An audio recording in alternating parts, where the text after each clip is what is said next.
Which college football program has the best future at the quarterback position? This is an article that ESPN did back in March where they ranked the future quarterback positions. I believe they had Georgia at 3 or 4. USC was at 1.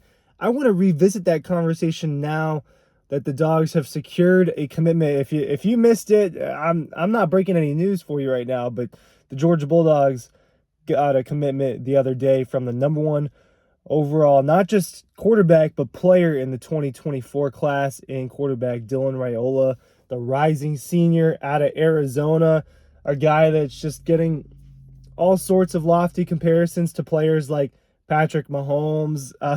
So, look, but they have another commitment in that class in Ryan Puglisi in the 2024 class, and it was important that they wanted to go out and get 2 of these guys. They did not get one in the 2023 class. They did not get a quarterback in this current cycle like a lot of other top programs did. Now, Georgia's obviously got a pretty deep quarterback room as far as talent goes, so it wasn't the end of the world that they missed out on a high-caliber quarterback in this draft. So getting the 2 guys was really important. But their future, right? Their future is not just those guys, right? That are in high school. It's some of the guys in the quarterback room right now. And that's kind of like what ESPN was doing with that article a couple weeks ago. But I just want to examine mostly Georgia. We'll talk a little bit about USC. We'll talk a little bit about some of the other teams. But Georgia itself, it's hard to argue that this is not the best quarterback future. Ryan Curley from Dog Post here. Sitting in my car again as I do not have my setup at the moment, but we're not moving. So make sure you're checking out all the links in the description down below. Make sure you're subscribing to the channel. But Double Dogs, Dogstruction, our commemorative books from the last 2 national championships, Red Zone links, DoorDash links, all of that is in the description down below. We're just trying to help you out. And so Georgia, let's include those 2 guys. Now you've got Carson Beck, who's the presumed starter for 2023. You've got Brock Vandegrift, all right, a rising 3rd year, all right, rising sophomore. He's really a junior. You've got Gunnar Stockton, rising 2nd year. And then you've got those 2 guys in the 24 class. So we're talking about 5 quarterbacks that they have. Let's consider part of their future. I know 2023 is now, but the season hasn't started. So let's consider the season part of the future. Yeah, it's tough to argue that they don't have the best. Now, here's the catch with USC, right? They've got Caleb Williams, and he's still a part of their future, even if it's just for 1 season. So, Caleb Williams, yes, he is an outlier, right? But they do have Malachi Nelson coming in over at USC, one of the top quarterbacks in the 23 class. I believe he's top 5, no matter what ranking system there is, if I'm not mistaken. And so USC's got a good situation. Tennessee's got a good situation. I cannot remember the name of the 2024 player that they have committed, but they've got a 2024 top quarterback coming in. They obviously have a 2023 one, and I don't want to mispronounce his name. Nico starts with an L or an I. So, but you know who I'm talking about. I think Michigan, I think that their future isn't bad. You probably get 1 to 2 more years of J.J. McCarthy. Some people consider J.J. McCarthy to be a big-time NFL draft prospect this coming draft. I don't. I know that's not the consensus, but I don't know what the consensus is on him, but I don't see J.J. McCarthy as a first-round quarterback pick. So, but they've got Jaden Davis, a kid that me and Matt and Dean actually went and watched when he was a sophomore the night before the Clemson game. We went and watched this kid.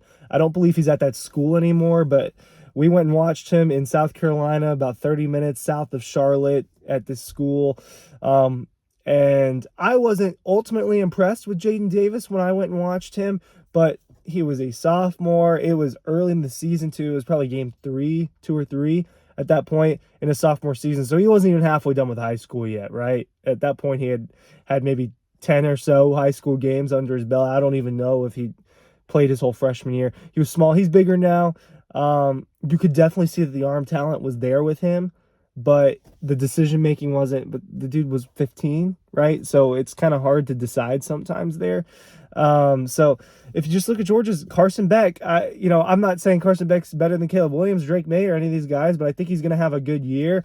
I think he's going to have a good enough year to where if he really wants to, he can go to the NFL draft and get drafted, right? And then you've got 4 guys behind him. Look, we've seen in recent years, just because Dylan Raiola is maybe the most talented guy doesn't mean he's the guy that's going to have the job. Look, there are all sorts of different circumstances for why maybe the less talented player is out on the field, but let's just examine them, right? Jacob Eason, Jake Fromm. Who was more talented? Well, Jacob Eason was, right? But injury and success is why Fromm was on the field. Continuity and trust, I believe, is why Fromm was on the field over Justin Fields. Why was Stetson Bennett on the field over JT Daniels? Well, his dynamic skill set and his ability to stick it out and his ability to fight and his ability to practice well. Those are some of the reasons why Stetson Bennett was on the field versus the more talented JT Daniels. So Georgia's got options, right? I think there's going to be a quarterback competition in a year or two, and it's probably going to be between guys like Gunnar Stockton, Ryan Puglisi, and Dylan Raiola. Now, it wouldn't shock me if one of these guys transfer at some point, right? Just because they have such a... They can't all play, and there's... This is under the assumption Carson leaves, but... Does Brock Vandriff just get thwarted into there, or does Gunnar Stockton, Dylan Raiola, Ryan Puglisi come in and just immediately better than him? It could happen. I think that Carson Beck will have a good enough year to get drafted. Will he be a first-round pick? Probably not, but I think that he'll have a good enough year to get drafted. So, for me, just with all those guys, if you've got a guy like Dylan Raiola in your room and you put him in a Georgia offense with all of those weapons, I mean, it could be game over, right? But they like Puglisi, and Puglisi, you saw what he said. He's going to stay. He's going to stay at Georgia. His decision is the same. I always, I've seen Gunnar play a lot in high school. I've seen Brock play a lot in high school. I haven't gotten to see because I haven't gone to Connecticut or to Arizona, so I haven't seen those guys with my own eyes, and so I can't make my own eye decision on them, but hard to say just because the volume of talent and what we know from Georgia quarterbacks to say that their future is not at least the strongest at its base. Obviously, potential can vary, but at its base, Georgia's is probably the best. Links are down below. Thanks for watching.